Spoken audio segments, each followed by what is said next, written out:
नमस्कार, बहुत स्वागत है आपका। भारत अपडेट देख रहे हैं आप, मैं आपके साथ कीर्तिमान सिंह। अयोध्या के राम मंदिर में चढ़ावे की कथित चोरी का मामला अब सिर्फ एक आपराधिक जांच तक सीमित नहीं रह गया है, बल्कि ये राजनीतिक और संवैधानिक बहस का विषय भी बन गया है। मुख्यमंत्री योगी आदित्यनाथ ने पूरे मामले की जांच के निर्देश दिए हैं। पुलिस जांच जारी है, कई आरोपियों की गिरफ्तारी हो चुकी है और मामला सुप्रीम कोर्ट तक भी पहुंच चुका है। सरकार का कहना है कि दोषी कोई भी हो उसे कानून के मुताबिक सख्त सजा दी जाएगी। फर्स्ट डे से ही उत्तर प्रदेश सरकार पहले दिन से ये कह रही है। लेकिन इस पूरे मामले ने विधानसभा के भीतर भी जोरदार सियासी टकराव पैदा कर दिया। 4 दिन का तो सत्र है, मानसून सत्र है, उसमें भी विपक्ष सरकार की अपील करने के बाद, मुख्यमंत्री की अपील करने के बाद हंगामा बरपा रहा है। मुख्यमंत्री योगी आदित्यनाथ ने विपक्ष पर सदन की गरिमा को ठेस पहुंचाने का आरोप लगा दिया। सीएम का कहना था कि विधानसभा नियमों और परंपराओं से चलती है, न कि हंगामे से। मुख्यमंत्री ठीक कह रहे थे, क्योंकि हंगामा बरप रहा है और 4 दिन का समय ही है बस मानसून सत्र में। 4 दिन का सत्र है ये। सीएम ने यह भी कहा कि अब तक की जांच में किसी साधु संत की भूमिका तो सामने नहीं आई है। 8 लोग जो जेल के पीछे सलाखों के पीछे हैं, वो साधु संत तो नहीं है, वो तो कर्मचारी थे। और वो कर्मचारी जिन्हें संविदा पर रखा गया, जिनकी महज 20-25 हजार नौकरी है संविदा पर, कॉन्ट्रैक्चुअल नौकरी। और इसलिए सीएम ने कहा कि बिना तथ्यों के संत समाज को बदनाम करना उचित नहीं है। पप्पू यादव जैसे नेता भगवा आवरण पहन करके परिसर में, संसद परिसर में बवाल काट रहे हैं, साधु संतों के नाम को बदनाम कर रहे हैं। मुख्यमंत्री ने यह भी दावा किया कि चढ़ावा चोरी मामले में कई गिरफ्तारियां हो चुकी हैं और जांच तेजी से आगे बढ़ रही है। पेशेंस है नहीं विपक्ष के पास। साथ ही उन्होंने समाजवादी पार्टी और कांग्रेस पर भगवान राम और राम मंदिर के मुद्दे पर राजनीति करने और आस्था का अपमान करने का आरोप भी लगाया। दूसरी ओर विपक्ष सरकार की कार्यप्रणाली और सुरक्षा व्यवस्था पर सवाल उठा रहा है। समाजवादी पार्टी और पूरे मामले में पारदर्शिता की मांग कर रहा है, ट्रांसपेरेंसी हो, यह विपक्ष कह रहा है। अब सवाल सिर्फ कथित चोरी का नहीं है, बल्कि यह भी है कि क्या जांच पूरी होने से पहले राजनीतिक बयानबाजी से सच्चाई तक पहुंचना मुश्किल हो जाएगा। यह सवाल तो विपक्ष को भी सोचना चाहिए। जांच पूरी नहीं हुई, सुप्रीम कोर्ट की निगरानी में नए सिरे से एसआईटी जांच कर रही है और ऊपर से उस पर से सवाल बवाल काटा जा रहा है। क्या विपक्ष के पास पेशेंस की कमी है? क्या इस मामले को कानून के दायरे में ही रहने देना नहीं चाहिए, या फिर यह स्वाभाविक रूप से राजनीतिक बहस का एक विषय बन चुका है विपक्ष के लिए? और सबसे बड़ा सवाल कि क्या आस्था से जुड़े मामलों में तथ्यों से पहले आरोप लगाना उचित है? वो तो आप जो इन्वेस्टिगेशन हो रहा है उसको भी डिसमिस कर रहे हैं, या फिर जांच पूरी होने तक सभी पक्षों को संयम बरतना चाहिए, पेशेंस बरतनी चाहिए। सीएम योगी आदित्यनाथ ने क्या कुछ कहा है, जरा वो सुनिए, उसके बाद मेहमानों से आपका परिचय कराऊंगा। पार्टी का शौक और सगल है। इन्होंने हमेशा से इनका लोकतांत्रिक मूल्यों पर कभी विश्वास नहीं रहा है। हम सब जानते हैं कि हल्ला बोल जिस पार्टी का मुख्य उद्देश्य रहा हो, वो लोकतांत्रिक कैसे कही जा सकती है। हल्ला बोल पर ये विश्वास करते हैं, कभी मीडिया पर हमला करते हैं, कभी संवैधानिक संस्थाओं पर हमला करते हैं। ये न्यायालय की बात को नहीं मानते, ये सदन में नियम और परनियम और परंपराओं का पालन नहीं करते, ये भारत की संवैधानिक संस्थाओं का अपमान करते हैं, कभी चुनाव आयोग का अपमान करते हैं, कभी किसी न्यायाधिकरण या न्यायालय के अधीन संचालित किसी आयोग में लंबित किसी प्रकरण में जबरन उस प्रकरण को चर्चा के लिए नहीं, लेकिन आरोप प्रत्यारोप के माध्यम से तर्कहीन मुद्दों को उठा करके इनके द्वारा माहौल में केवल नकारात्मक और भ्रामक सूचनाओं का प्रचार प्रसार करने का प्रयास होता है। समाजवादी पार्टी का और विपक्ष का यह आचरण अलोकतांत्रिक भी है और संवैधानिक भी है। संविधान निर्माताओं का और बाबा साहब भीमराव अंबेडकर की भावनाओं का अपमान भी है। मित्रों, हम सब जानते हैं अयोध्या के जिस प्रकरण में ये लोग चंदा चोरी की बात करते हैं, वहां चंदा चोरी नहीं, चढ़ावा से जुड़े हुए एक प्रकरण का मुद्दा आया था। श्री राम जन्मभूमि तीर्थ क्षेत्र ट्रस्ट ने इस प्रकरण में 12 जून को उत्तर प्रदेश सरकार को एक पत्र लिखा कि कतिपय समाचार पत्रों और मीडिया में इस प्रकार की सूचनाएं आई हैं और हम चाहते हैं कि इस प्रकरण की एक एसआईटी बना करके जांच करवा दी जाए। मुख्यमंत्री योगी आदित्यनाथ को आप सुन रहे थे। सिर्फ उत्तर प्रदेश का विधानसभा सत्र विपक्ष के आरोपों से इस वक्त परेशान नहीं है। ये देखिए जरा, विधानसभा के साथ साथ राज्यसभा में भी हंगामा बरप रहा है। लोकसभा में भी, लोकसभा परिसर भी हंगामे से इस वक्त गुंजायमान है। और देख रहे हैं आप किस तरह से राज्यसभा में हंगामा बरपा। मल्लिकार्जुन खड़गे उसमें सवाल उठा रहे हैं, हंगामा वो लोग कर रहे हैं। इस बीच मल्लिकार्जुन खड़गे सवाल उठाते हुए नजर आ रहे हैं। वो कह रहे हैं गृहमंत्री अमित शाह हैं कहां, अनुपस्थित क्यों हैं, सदन में आए बताए। क्या गृहमंत्री अमित शाह को डर लग रहा है क्या सदन में आने से? लेकिन बीजेपी कह रही है वो डरने वाले गृहमंत्री नहीं है, वो रोज संसद परिसर में जा रहे हैं, लेकिन वो सदन में नहीं है, ये अलग बात है। सदन के पटल पर नहीं है, वो अलग बात है। लोकसभा हो, राज्यसभा हो और विधानसभा हो, उत्तर प्रदेश का हर जगह चढ़ावा चोरी, चढ़ावा चोर, गद्दी छोड़, ऐसे नारे लगाए जा रहे हैं विपक्ष की तरफ से। आइए मेहमानों से परिचय कराएं, डिबेट करेंगे इसी मुद्दे पर। लाइए स्क्रीन पर मेहमानों को, और इस मुद्दे पर हम बहस करेंगे कि विपक्ष वर्सेस जो सरकार हो रहा है, क्या इसमें विपक्ष जनता के जनहित के मुद्दों को उठाए बिना जनता के टैक्स पेयर्स के पैसे को बर्बाद कर रहे हैं? क्योंकि आप जानते ही होंगे कि एक एक सेकेंड, एक एक मिनट, चाहे वो लोकसभा की कार्रवाई हो, राज्यसभा की कार्रवाई हो, विधानसभा की कार्रवाई हो, जनता के टैक्स पेयर से चलता है और कितना महत्वपूर्ण होता है। लेकिन विपक्ष को यह समझ आ रहा है कि नहीं, यह समझना जरूरी है। रामकुमार पाल जी हमारे साथ जुड़ गए हैं, प्रवक्ता बीजेपी। रामकुमार पाल जी का बहुत स्वागत है। रविंद्र प्रताप सिंह जी हमारे साथ जुड़ रहे हैं, प्रवक्ता समाजवादी पार्टी। रविंद्र प्रताप सिंह जी का बहुत स्वागत है। राहुल तलान जी हमारे साथ जुड़ रहे हैं, राजनीतिक विश्लेषक। राहुल तलान जी का बहुत स्वागत है। सबसे पहले मैं रविंद्र प्रताप सिंह जी आपके पास ही आऊंगा। रविंद्र प्रताप सिंह जी, आरोपों का तूफान आखिर क्यों है? रविंद्र प्रताप सिंह जी, मुख्यमंत्री ने सर्वदलीय बैठक में कहा था कि भाई 4 दिन का सत्र है, कम से कम इसमें तो पेशेंस रखिए, जनहित के मुद्दों को उठाइए। 4 दिन में आप लोगों ने शुरू से ही, कल शोक पत्र पढ़ा जा रहा था तो बैनर पोस्टर लेकर के सुबह से ही विपक्ष खड़ा हो गया। अरे चर्चा कीजिए। ये इस तरीके से तख्तियां लहराना सदन के भीतर, आज तो बवाल ही हो गया। सतीश महाना ने एक समाजवादी पार्टी के विधायक को पूरे सत्र से बाहर कर दिया। वो योगी जी की तस्वीर लेकर के लहराने लगे, मुख्यमंत्री बोल रहे हैं उसमें। रविंद्र जी, ये काम शांति से भी तो हो सकता है, चर्चा से तो भी हो सकता है। सबसे पहले तो समाजवादी पार्टी उत्तर प्रदेश की विधानसभा अध्यक्ष की निंदा करती है कि एक फोटो लहराने से हमारे एक विधायक को निलंबित किया गया और उनको धमकी दी गई कि पूरे सत्र से बाहर कर दिया जाए। या तानाशाही, अच्छा, इसमें क्या रवैया नहीं चलेगा। इसमें क्या गलती कर दिया उन्होंने?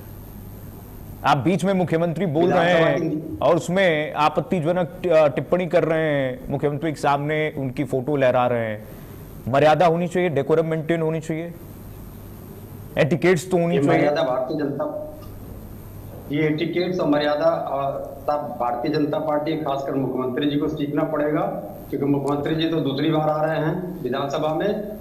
पिछले ही विधानसभा में जब मुख्यमंत्री जी पहली बार विधानसभा सत्र चला रहे थे तो भारतीय जनता पार्टी के 100 से ज्यादा विधायक वेल में गए थे, हम उनका मदद करने के लिए गए थे। तब अपने पार्टी से पूछा होता कि मर्यादा क्या होती है, शुचिता क्या होती है, उनसे पूछना चाहिए था, हमसे पूछने के बजाय। ठीक है, उनसे भी पूछें। अभी भाषण दे रहे थे मुख्यमंत्री जी, शुचिता की और जाने क्या क्या बात दे रहे थे जी। जिस कैबिनेट में 3 सजा याफ्ता लोग मंत्री हों, जिसके मुख्यमंत्री बहुत कानून व्यवस्था की बात कर रहे थे, मोहन मुंडेरा, बकीरा, पचरुखिया और गोरखपुर इस दंगे के आरोपी हों और मऊ दंगे में भी उनका नाम हो, वो हमको सुस्ता कानून व्यवस्था सिखा रहे थे, वो हमको संविधान बता रहे थे, संविधानिक कार्रवाई बता रहे थे। जिस मुख्यमंत्री ने 20,000 से ज्यादा बदमाशों का मुकदमा वापस ले लिया, वो हमें संविधान बता रहे थे। तो संविधान अपने पास रखे। लोकतांत्रिक मूल्य क्या होता है, ये मुझे नहीं लगता है कि मंत्री योगी आदित्यनाथ जी महाराज से ज्यादा लोकतंत्र का कैसे अपहरण किया जाता है, इससे ज्यादा कोई नहीं जानता है। अब रही बात मुख्य रूप से जो सत्र आहूत किया गया था, ये सत्र आहूत जनहित के लिए नहीं किया गया था। ये सत्र आहूत किया गया था कि जो सरकार, उत्तर प्रदेश सरकार हर साल 1 लाख करोड़ रुपए घाटे में रहती है, और इस साल अब तक 9 लाख करोड़ के घाटे में 9 लाख का बजट भी आया था अभी जो पिछला इसी 26-27 के। रविंद्र जी 60,000 करोड़ रुपए। रविंद्र जी एक मिनट सुन लीजिए। हाँ, रविंद्र जी मैं आप ही आपने जो बोला उस पर एक सवाल पूछ लूं मैं। सबसे महत्वपूर्ण बात ये चर्चा आपको करनी चाहिए ना, ये सवाल जो आप डिबेट में उठा रहे हैं, ये समाजवादी पार्टी को सार्थक तरीके से जब सरकार ये कह रही है, मुख्यमंत्री ने कहा कि हम हर तरह से चर्चा के लिए तैयार हैं, आप उस समय उठाइए, बजाय कि इस तरह से हंगामा करना, हल्ला शोर शराबा करना, बाहर जाकर के परिसर में बैनर पोस्टर लेकर के बैठ जाना। जनहित के मुद्दे उठाइए। ये तो सर्दली बैठक में मुख्यमंत्री ने भी कहा, सतीश माना ने भी कहा है। ऐसा हो रहा है क्या आपके नजर में? ऐसा हो रहा है क्या? विपक्ष ऐसा कर रहा है क्या? समाजवादी पार्टी के लोग कर रहे हैं क्या? अगर आप जब बोल लेंगे तो बता दिए। मैं बोल लिया, आप बताइए, बोलिए। ठीक है, तो जहां से मैंने खत्म किया तो मैं शुरू करता हूं। ये सत्र जो आहूत किया गया है, केवल हमारी कमाई में 60,000 करोड़ रुपया और वसूलने के लिए। अभी 9 लाख करोड़ रुपया वसूल चुके हैं और 60,000 करोड़ रुपया और वसूलने के लिए आहूत किया गया था।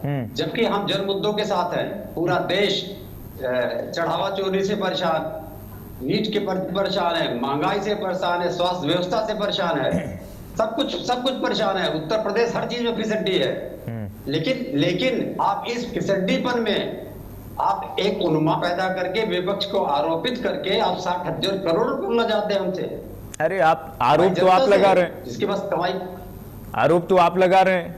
अब मुख्यमंत्री पर आरोप लगा रहे हैं कि वो लोग आरोप लगा रहे हैं, बीजेपी आरोप लगा रही है। आरोप कौन सा आरोप लगा रहे हैं? शोर शराबा और आरोप तो आप शोर शराबा तो आप लोग कर रहे हैं कई मुद्दों को लेकर, राम मंदिर को लेकर के, चढ़ावा मामले में, और भी ऐसे मुद्दे हैं। आप लोग कानून व्यवस्था और तमाम ऐसे मुद्दे लेकर के, बैनर पोस्टर लेकर के जो इस वक्त सवाल पूछ रहे हैं सरकार से, ये सदन में बैठ करके आपको पूछना चाहिए ना।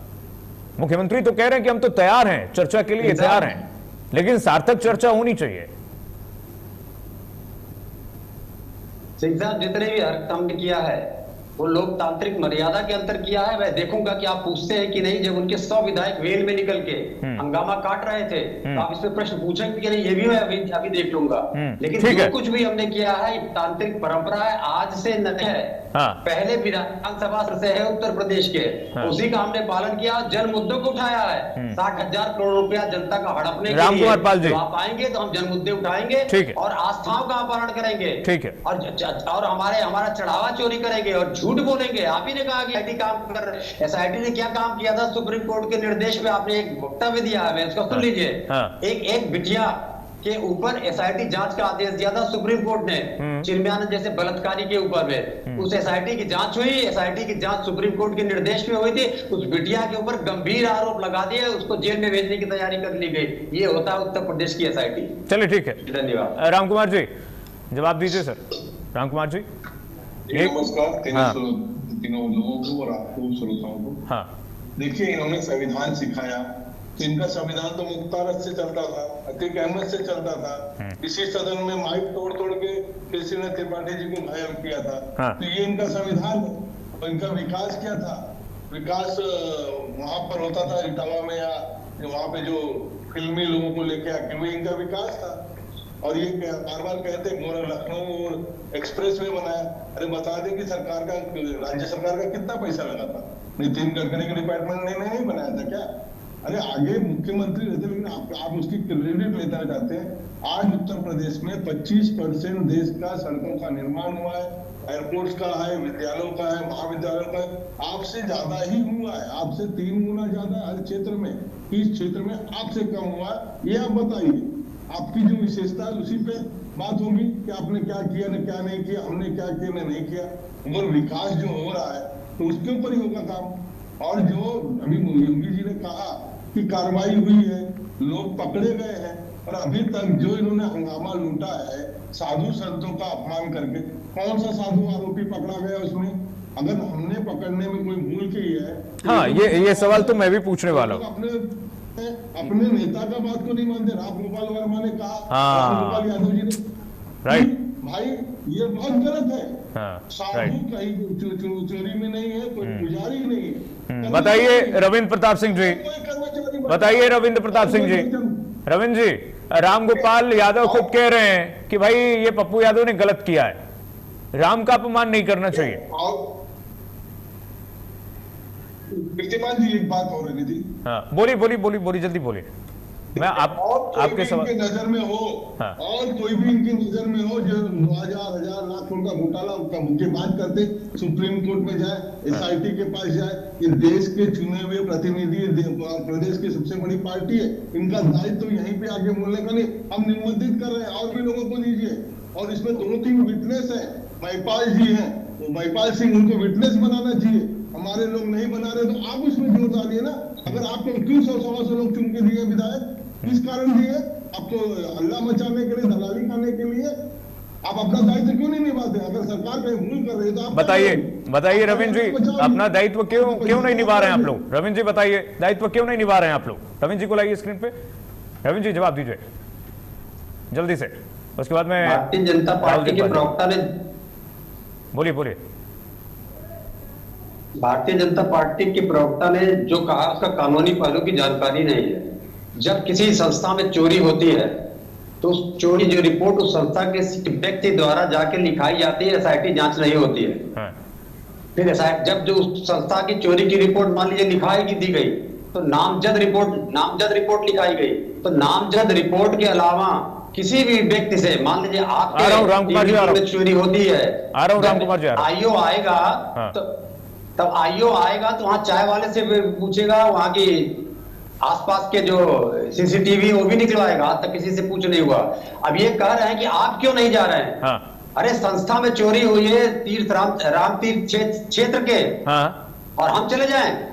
कहा आपको अगर कुछ भी ज्ञान होता CRPC या BNSS का तो शायद आप ये शब्द नहीं बोलते। तो क्या सरकार चली जाए? आप बता रहे हैं कि आपको कानून का ज्ञान नहीं है। नहीं, आप ये कह रहे हम कैसे चले जाए, तो सरकार चली जाए। रामकुमार जी कुछ बोलना चाहते हैं। रामकुमार जी जल्दी बोलिए। रामकुमार जी बोलिए। बोलना चाहता हूँ कि राम मंदिर न्याय ट्रस्ट ने FIR कराया, सुरेंद्र तिवारी ने FIR कराया, और उसमें कुछ अज्ञात लोग लिखा गया है। तो अगर ये विपक्ष स्टेज पे, यहाँ पे मंच पे, मीडिया में कर सकती है, वहां क्यों नहीं? एक आम आदमी भी कर सकता है। आप तो एक नेता हो, विपक्ष चुने हुए प्रतिनिधि हूँ, एक आम आदमी भी अपनी चीजों को सबमिट कर सकता है आरोपी के लिए। वो कोई जरूरी नहीं है कि सपा का हो और कांग्रेस का और BJP का हो।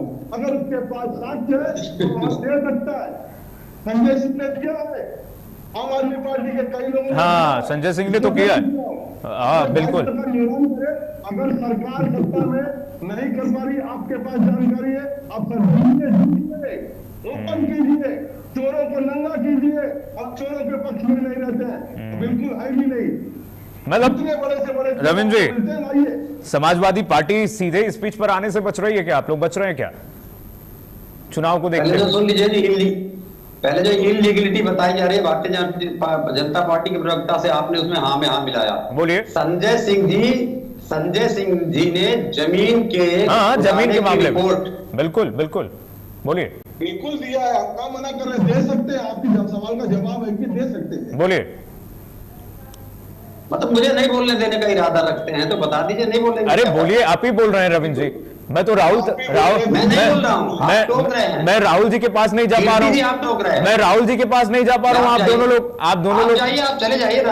बोलिए। आप राहुल जी के पास चले जाइए। आप जल्दी बोल लीजिए, उसके बाद मैं चला जाऊंगा। जल्दी बोलिए। तो जो मैं बता रहा हूं तो अपेक्षा करूंगा, मुझे अब तक आए 11 बार आप टोक चुके भारतीय जनता पार्टी प्रवक्ता को 2 बार, तो मुझे लगता है घर रखेंगे। नहीं, आप गिनती भूल गए शायद। बोलिए।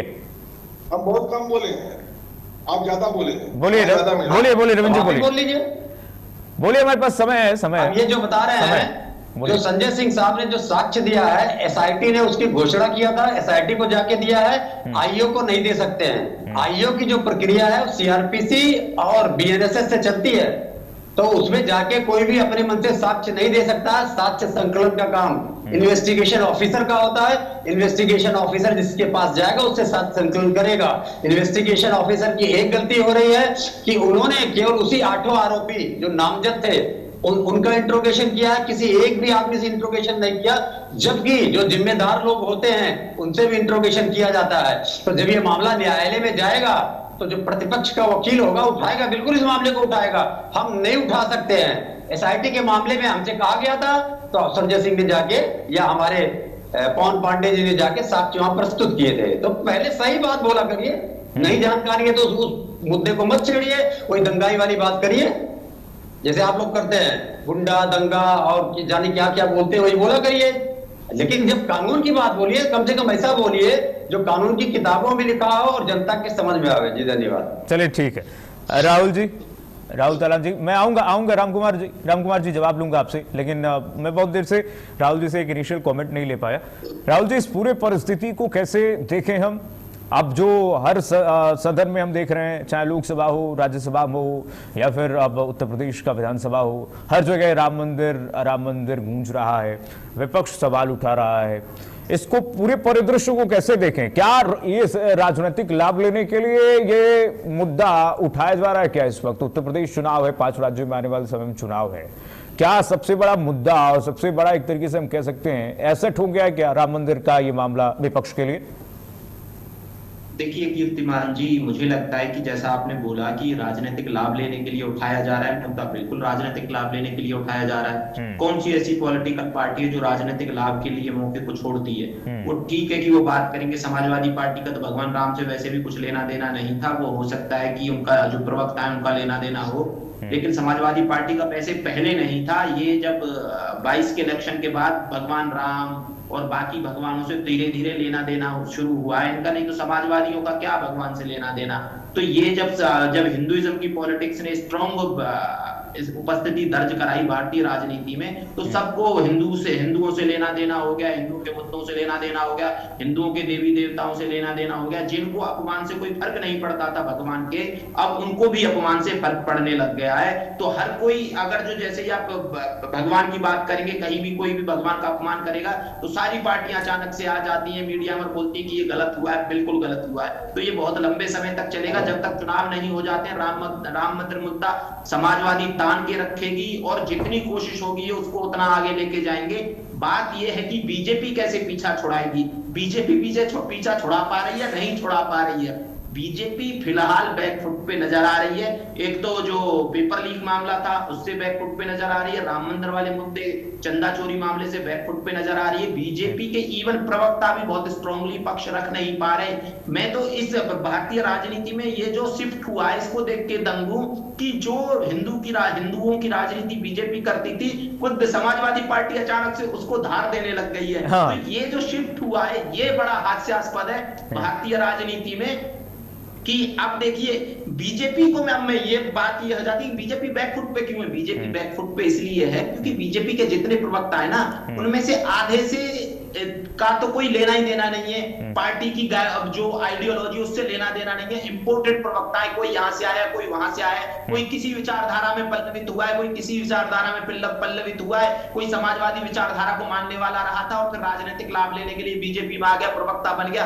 तो जिसकी जो पलाई समाजवादी विचारधारा में या जो वामपंथी विचारधारा में पला है, जो हिंदू विरोध विचारधारा में पला है, तो उससे आप कैसे उम्मीद करेंगे कि वो बहुत मजबूती से पक्ष रख पाएगा। पाएगा। तो बीजेपी के साथ ये दिक्कत हो रही है कि वो नहीं रख पा रही है। सोशल मीडिया पे भी आप देखेंगे बीजेपी मुझे लगता है कि बहुत कमजोर स्थिति में नजर आ रही है। समाजवादी पार्टी ने देखिए इस मुद्दे को इतना तान दिया है, जबकि देखिए इतना बड़ा मुद्दा दिया था समाजवादी पार्टी ने कि जब चंदा चोरी का जो ये एक नाटक मंचन किया इन्होंने, पप्पू यादव वो भगवा कपड़े पहन के आए और समाजवादी पार्टी के वहां एमपी थे कई सारे, उसमें उस नाटक में शामिल थे। लेकिन बीजेपी की आप देखिए कि इनकी आजकल इनकी मति इतनी भ्रमित हो गई है कि समाजवादी पार्टी उससे निकल के चली गई, जबकि इनके हाथ में गेंद दे दी थी समाजवादी पार्टी ने और वो पप्पू यादव पे के चले गए सारी चीजें। और राम गोपाल यादव आए, उन्होंने बोल दिया कि हमने साधु संतों का अपमान ही नहीं हुआ है, आप भगवा पहन के नाटक मंचन करते हैं। देखिए ऐसा नहीं है, भगवा कोई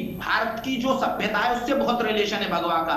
ऐसे तो रावण भी आया था भगवान राम की पत्नी माता सीता का हरण करने के लिए। हनुमान को भी कालनेमी ने भगवा पहन के रोका था जब वो संजीवनी बूटी लेके जा रहे थे। लेकिन भगवा में इस देश की जनता को सदा इतनी आस्था रही है कि जो राक्षस है ना, जो राक्षस या बुरी प्रवृत्ति के लोग हैं, उन्होंने जब तक भगवा पहन के भगवा के मानने वालों पे चोट करने की कोशिश की है, लेकिन आज तक भगवा से इस देश की जनता का कभी भी विश्वास नहीं डिगा है। लेकिन आप ये देखिए कि उसके बाद भी बीजेपी जब गेंद इनके पाले में थी और ये चाहते तो उस पर इतना अच्छे से खेल सकते थे, बीजेपी मुझे कहीं खेलती हुई नजर नहीं आ रही है।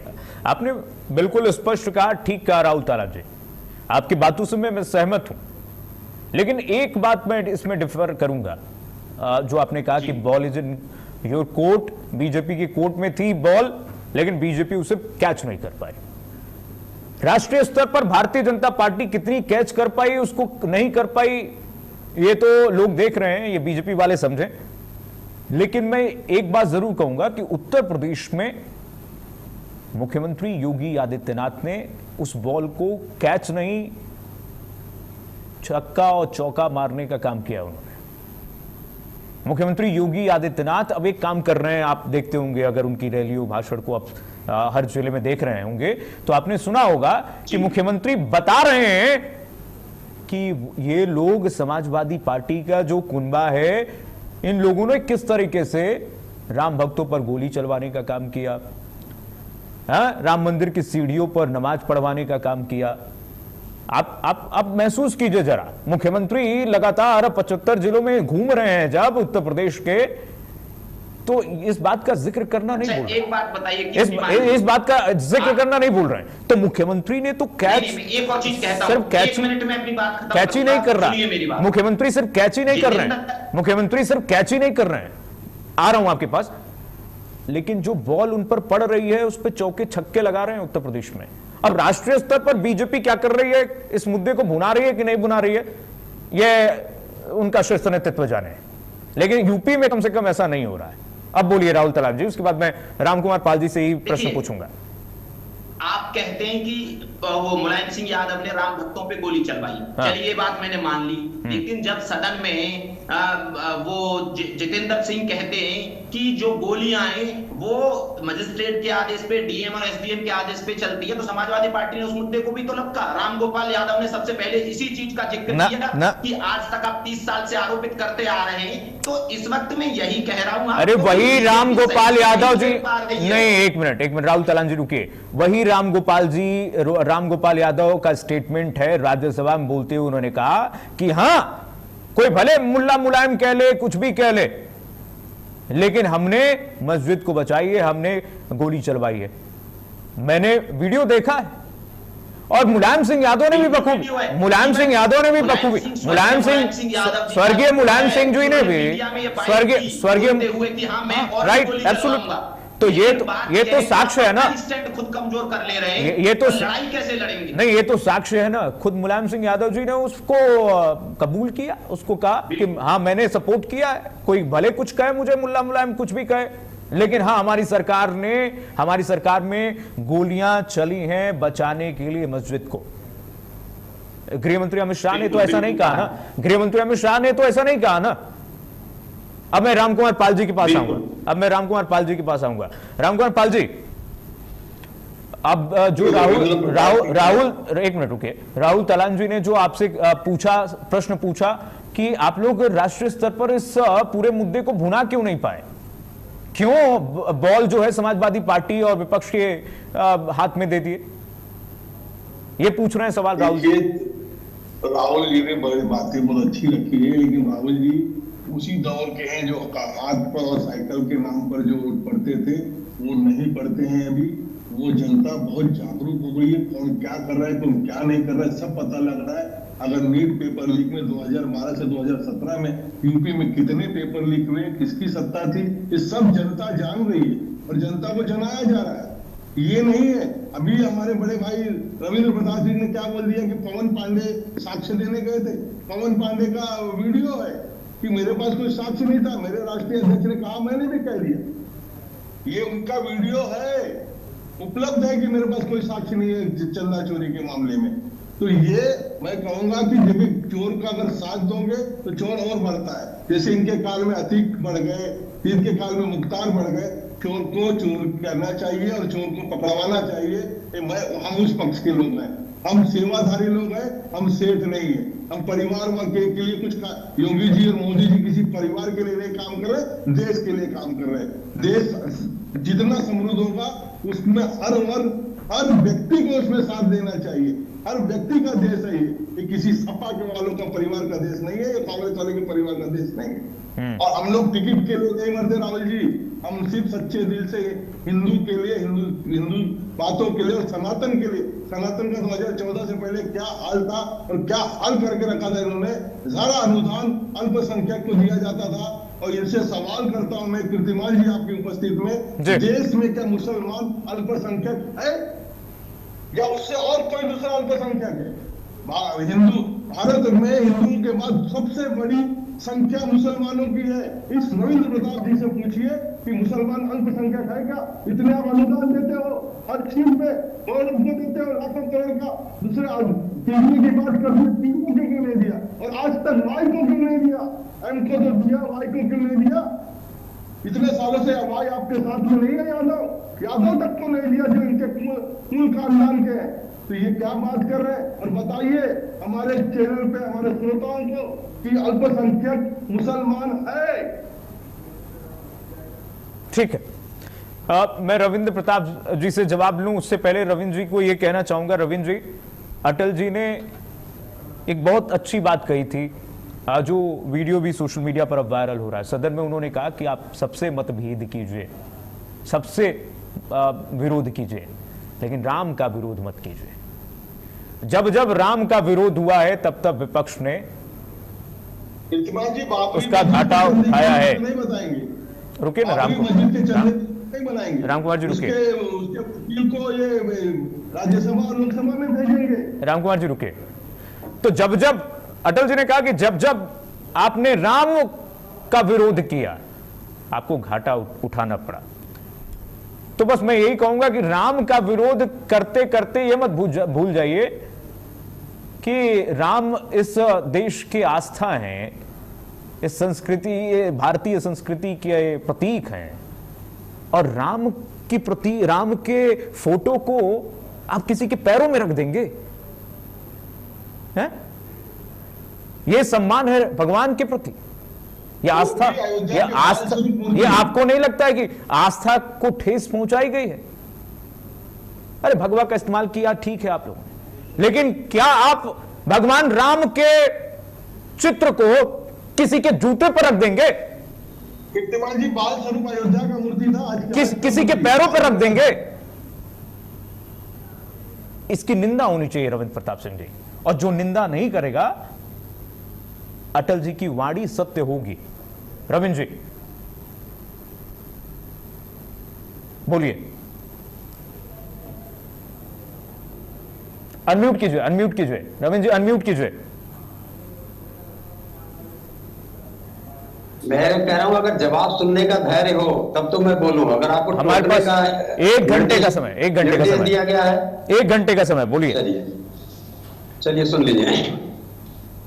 सबसे पहले तो हमारे मित्र ने कहा, जो विश्लेषक बैठे हुए हैं, कि समाजवादी क्या जाने राम क्या होते हैं। जरा सुन लीजिए।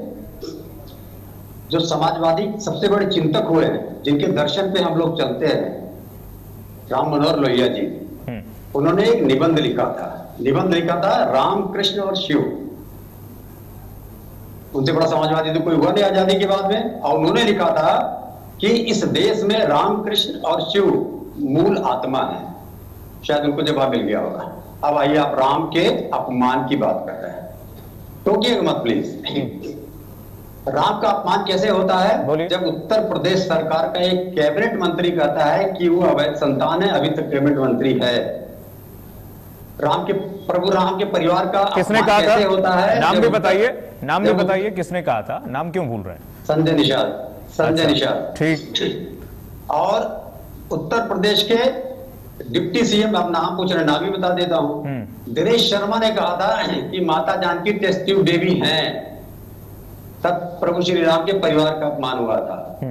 प्रभु श्री राम के परिवार में ही हनुमान जी महाराज आते थे, तो हनुमान जी का अपमान वर्तमान मुख्यमंत्री कहते हैं दलित थे।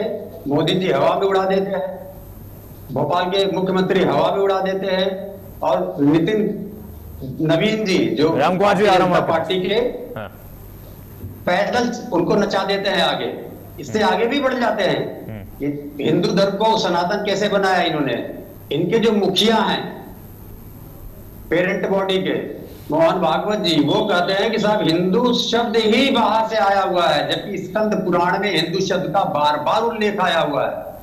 और ये कहते हैं बाहर से आया हुआ है, तब इसको हिंदू मत कहो, सनातन कहो। ये डरते हैं हिंदू बोलने में, सनातन से नतर बोलते हैं, क्योंकि इनको सिखा दिया गया है। उसके आगे भी बढ़ जाते हैं इनके पेरेंट कंपनी के मालिक, वो कहते हैं नहीं नहीं, अब हिंदू धर्म ग्रंथों में छेड़छाड़ हो गई है, अब क्या होगा, इसकी पुनर्समीक्षा होगी, तब हिंदू धर्म का अपमान होता है। जब आप हिंदू धर्म मुंह से बोल नहीं पाते हैं, तब हिंदू धर्म का अपमान होता है। जब प्रभु श्री राम का चढ़ावा चोरी कर लेते हैं, तब अपमान होता है। जब प्रभु श्री राम के मंदिर का लोकार्पण आप किसी ब्राह्मण से नहीं कराते हैं, तब अपमान होता है। जब प्रभु श्री राम के मंदिर का जब लोकार्पण और प्राण प्रतिष्ठा कराते हैं और सन्यासी को बुला के, नहीं आप कह रहे थे ना हीरो हीरोइन, तो खाली हीरो हीरोइन और भारत के चुनिंदा व्यापारी बुलाए जाते हैं, तब प्रभु का अपमान होता है। जब प्रभु शंकराचार्य को पे ऊपर आप गंदे गंदे घृणित आरोप लगाते हैं, तब प्रभु राम का अपमान होता है। जब शंकराचार्य जी महाराज के शिष्य भटकों को आप चोटी से पकड़ खींचते हैं, तब हिंदू धर्म का अपमान होता है। और आप इसको सनातन बनाते हैं, तब अपमान होता है। दूसरी बात आ रही थी, संविधान की बात कर रहे थे। हाँ। एक मिनट सुन लीजिए, संविधान ज्यादा महत्वपूर्ण है अभी देश में, क्योंकि ये तो धर्म व्यक्तिगत आस्था का विषय है। जरा संविधान जो हर व्यक्ति पे लागू होता है। कहते साहब, संविधान जो है मुख्तार से चलता था, अतीक से चलता था, इससे बड़ा अपमान कुछ भी नहीं हो सकता है भारत राष्ट्र का। कि संविधान दो व्यक्तियों से नहीं चलता है। आ रहा हूं रामकुमार जी, उदाहरण भी दे रहा हूं। हाँ। उसी का उदाहरण दे रहा हूं। हाँ। इन्हीं दोनों व्यक्तियों को विधानसभा में और लोकसभा में श्रद्धांजलि भी दी जाती है संविधान के तहत, और सदन तक पहुंचाए ना तो धर्म, और सदन तक पहुंचाने का काम किसने किया? इनको सदन तक पहुंचाने का काम किसने किया? जो धर्म का, सुनिए पहले सुन लीजिए पहले। हाँ। मैंने कहा था टोकेंगे नहीं यार। हाँ, जो व्यक्ति को ना तो धर्म के बारे में पता हो, उसको सनातन धर्म के बारे में हो, जिसको संविधान के बारे में नहीं पता हो, हाँ। वो अपना नया संविधान बनाता हो, जो एक झंडे के आगे सिर नवा देता हो और गुरु कहता हो। पूरे वैदिक हिंदू धर्म में ऐसी कोई प्रथा नहीं है कि एक झंडे के आगे सिर नवाइए। सलाम कैसे करता है? जो सलाम झंडे के आगे करते हैं उसको अल्पसंख्यक सलाम कहा जाता है। ठीक है, ठीक है। तो आप क्या है, आपके प्रोपोगंडा में भारतीय लोग नहीं फंसेंगे। समाजवादी विचारधारा रही है, रहेगी। आप जैसी तानाशाही हिटलरी व्यवस्था आई है और बुलबुले की तरफ फूट के चली गई है। वो तो राम मनोहर लोहिया के आदर्शों का समाजवादी पार्टी कितना पालन करती है, उत्तर प्रदेश की जनता जानती है। रविंद्र जी, इसके लिए आपको सर्टिफिकेट लेने की आवश्यकता नहीं है। सुनिए ना, नहीं सुनिए ना रविंद्र वर्धन जी, आपसे आवश्यकता नहीं सर्टिफिकेट लेने की, और कोई दोबारा देने के कोई सर्टिफिकेट दे भी नहीं रहा, और आप इस तरीके से नहीं बोल सकते, इस तरीके से बोल भी नहीं सकते आप, इस तरीके से बोल भी नहीं सकते हैं ना, किसी को इस तरीके से बोल भी नहीं सकते हैं। आप सर्टिफिकेट देने लगते हैं, आप किसी को सर्टिफिकेट दे देंगे, आप किसी को सर्टिफिकेट दे देंगे, आप लोग सर्टिफिकेट, हमारे राम मनोहर लोहिया का अपमान करिएगा तो हम किसी स्तर पे जाके आपको, और आप राम का अपमान कर देंगे तो फिर कुछ नहीं होगा आपके लिए। राम का अपमान, आप राम का अपमान करेंगे, आप राम का अपमान करेंगे। अरे हिम्मत आप दिखाएंगे, आप हिम्मत हमें दिखाएंगे, हिम्मत आपकी हिम्मत नहीं है, हिम्मत की बात तो मत कीजिए। आप लोग के अंदर इतनी हिम्मत है, नहीं आप लोगों के अंदर इतनी हिम्मत है कि राम का अपमान करते रहो, राम मनोहर लोहिया को लेकर के, जिनके नाम में भी राम है। आपके पास इतनी हिम्मत नहीं है प्रभु श्री राम कुमार पाल जी, राम कुमार पाल जी को लाइए, राम कुमार पाल जी को लाइए, राम कुमार पाल जी बोलिए, राम कुमार पाल जी। अरे धिक्कार आप लोगों के पे, धिक्कार आप लोग को जो सनातन को नहीं मानते, आप लोग सनातन को नहीं मानते, धिक्कार आप लोग चुल्लू भर पानी में आप लोग डूब रही है, धिक्कार आप लोगों पर है, धिक्कार आप लोगों पर है, सनातन का अपमान करते हैं। राम के पोस्टर को ले जाकर के, राम के पोस्टर को ले जाकर के किसी के पैरों में रख देंगे, राम के पैरों, राम के एक मिनट, राम के प्रतीक को, राम के फोटो को ले जाकर के किसी के पैरों में रख देंगे। धिक्कार आप लोगों को है, आप लोग को चुल्लू भर पानी नहीं मिलेगी, चुल्लू भर पानी नहीं मिलेगा आप लोग को। उत्तर प्रदेश की जनता चुल्लू भर पानी में मरने नहीं देगी आप लोग। एक भी फोटो दिखा दो, एक भी फोटो दिखा दो। पप्पू यादव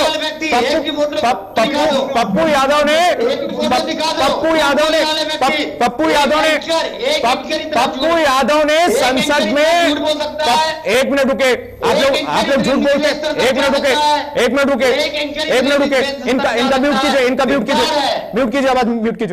कीजिए आवाज। आप लोग झूठ बोलते हैं तो सबको आप लोग झूठा समझते हैं क्या?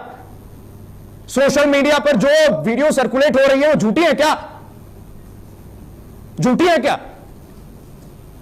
जो पप्पू यादव ने भगवान राम के फोटो को किस तरीके से अयोध्या के सांसद के पैरों के पीछे रखा, उनके ऊपर रखा, उनके जूते के ऊपर रखा, यह झूठी है क्या? जाकर देख लीजिए सोशल मीडिया पर, आप तक भी वीडियो पहुंचोगे। लेकिन धिक्कार आपको है कि आप उसको डिफेंड कर रहे हैं, धिक्कार आपको होनी चाहिए। रविंद्र प्रताप सिंह जी, आपके नाम में भी सिंह लगा हुआ है, आपके नाम में भी सिंह लगा हुआ है, धिक्कार कीजिए आप, आपके ऊपर धिक्कार है। चुल्लू पर पानी जनता नहीं देगी उत्तर प्रदेश की आप लोगों को, इस तरीके से डिफेंड करते हैं। राम की बदनामी होती है, आपको हर्ष महसूस होता है। भगवान राम का अपमान करके आप लोग हर्षित महसूस करते हैं। उत्तर प्रदेश की जनता आप लोगों को माफ नहीं करेगी, ये समझ लीजिए। टीवी पर आकर के डिफेंड करेंगे, टीवी पर आकर डिफेंड करेंगे आप। भगवान राम का अपमान होगा और टीवी पर आकर के आप डिफेंड करेंगे, टीवी पर आकर के उन लोगों को डिफेंड करेंगे जो भगवान राम का अपमान करेंगे। राम कुमार पाल जी बोलिए, राम का नाम हटा दो, आपके नाम में रविंद्र है, आपके नाम में रविंद्र है, आप अपना नाम चेंज करवा लीजिए, अपना नाम चेंज करवा लीजिए अगर इसी तरीके से डिफेंड करना है आप लोग। अरे आप किससे प्लांटेड हैं? आप किससे प्लांटेड है? आप किससे प्लांटेड है? कहां से प्लांटेड है आप अमेरिका से प्लांटेड है। हाँ, और आप चीन से, पाकिस्तान से प्लांटेड हैं। आप चीन और पाकिस्तान से प्लांटेड हैं, क्योंकि प्रोपेगेंडा आप लोग चीन और पाकिस्तान की चलाते हैं। हाँ, चीन और पाकिस्तान की प्रोपेगेंडा चलाते हैं आप लोग। बिरयानी वालों से आप लोग प्लांटेड है क्या? बिरयानी वालों से प्लांटेड है क्या आप लोग? बिरयानी वालों से प्लांटेड है क्या आप लोग? सऊदी अरबिया से प्लांटेड है क्या आप लोग? सऊदी से प्लांटेड है। भगवान राम एक बात कान खोल करके सुन लीजिए, एक बार कान खोल करके सुन लीजिए रविंद्र प्रताप सिंह जी, एक बार कान खोल करके सुन लीजिए रविंद्र प्रताप सिंह जी। आवाज कम कीजिए, इनकी आवाज कम कीजिए।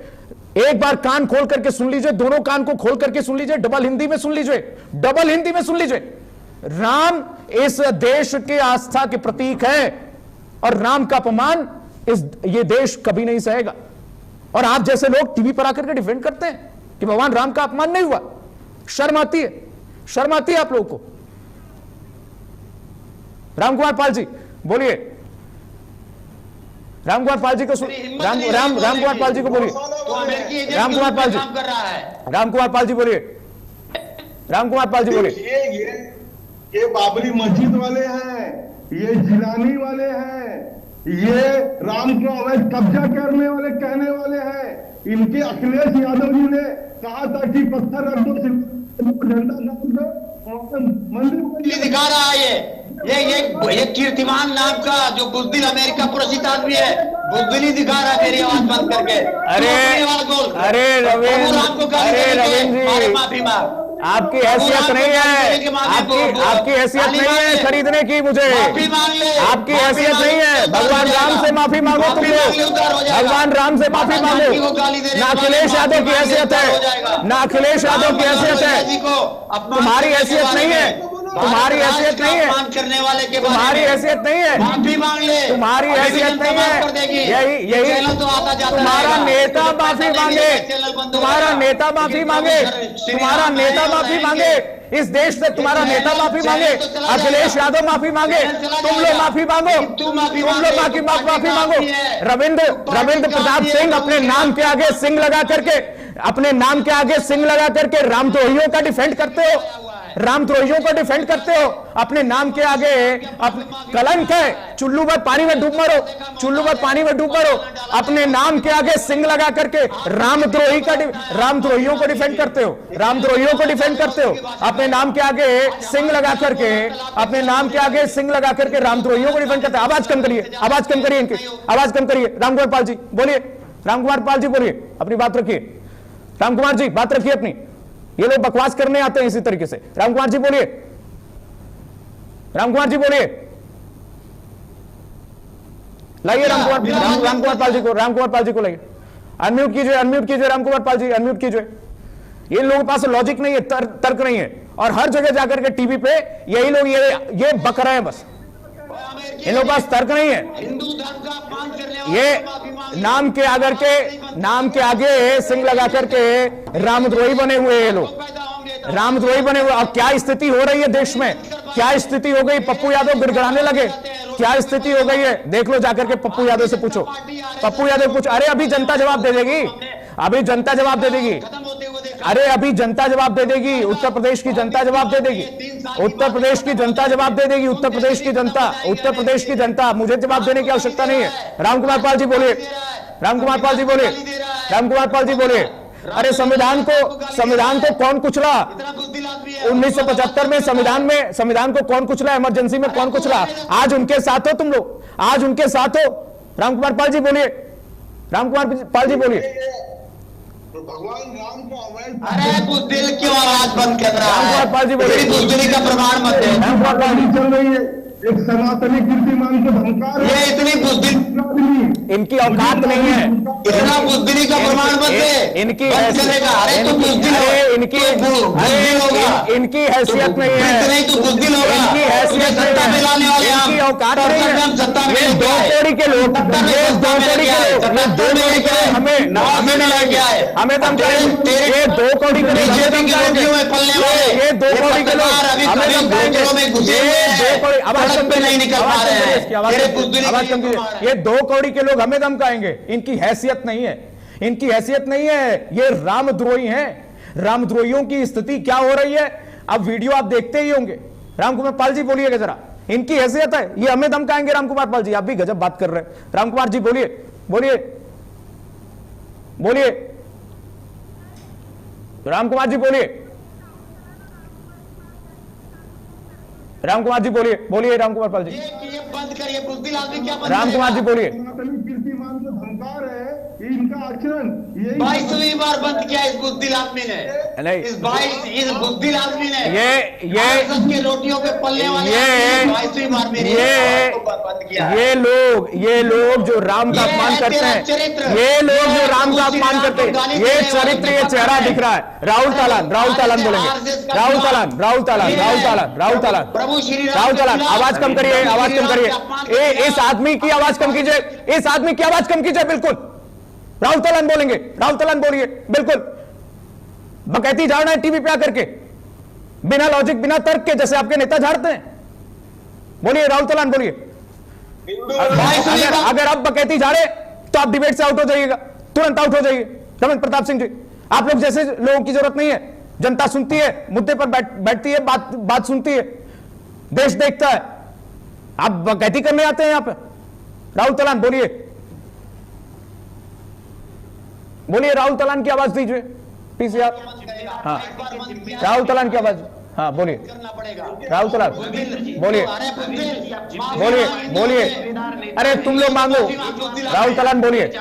हिंदुओं से माफी मांगो। आपत्तिजनक बात है कि है। आप एक चैनल आप चुप रहिए, आप में समझाइए इसको। अरे ये इनकी औकात है, के खिलाफ नहीं बोल पा रहा है। ये बहुत ये राष्ट्र का इनकी अपमान औकात कर रहा है, ये संविधान का इनकी अपमान कर औकात रहा है चैनल, इनकी औकात है, इनकी औकात है, ये इनकी औकात है भारत अपडेट को धमकाने की। आपके भाषण की जरूरत नहीं। आप एक मिनट, आवाज कम कीजिए, आवाज कम कीजिए, सबकी आवाज कम कीजिए।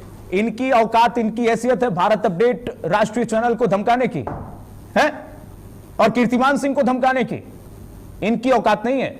उत्तर प्रदेश की जनता देख रही है कि क्या इस वक्त ये लोग कर रहे हैं, और हर जगह जो रामद्रोही का चोला पहन के ये लोग ओढ़ रहे हैं, यूपी की जनता वो भी देख रही है, देश की जनता वो भी देख रही है।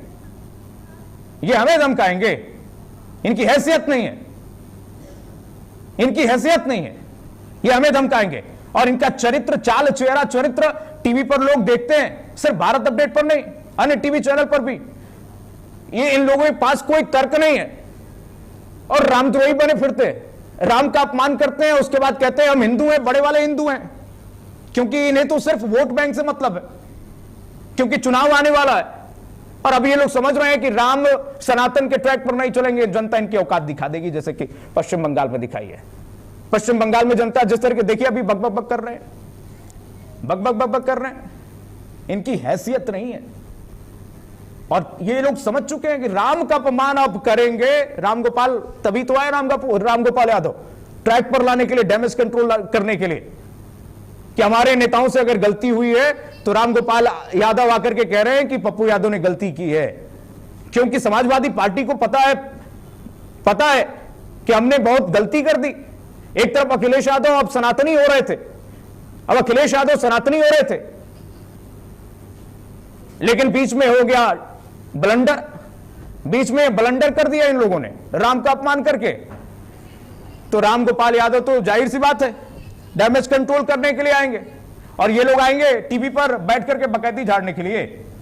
हैं? इन लोगों की हैसियत नहीं है, औकात नहीं है, इन लोगों की औकात नहीं है, ये धमकी देंगे हमें। चलिए, सबका धन्यवाद, सबका धन्यवाद। इस वक्त और राम मंदिर चौराहा चोरी पर सीएम योगी आदित्यनाथ ने क्या कुछ कहा है आपने सुना, और समाजवादी पार्टी की बकैती भी सुनी। वित्त मंत्री हरपाल सिंह चीमा इस वक्त लाइव है, प्रेस कॉन्फ्रेंस कर रहे हैं, सुना।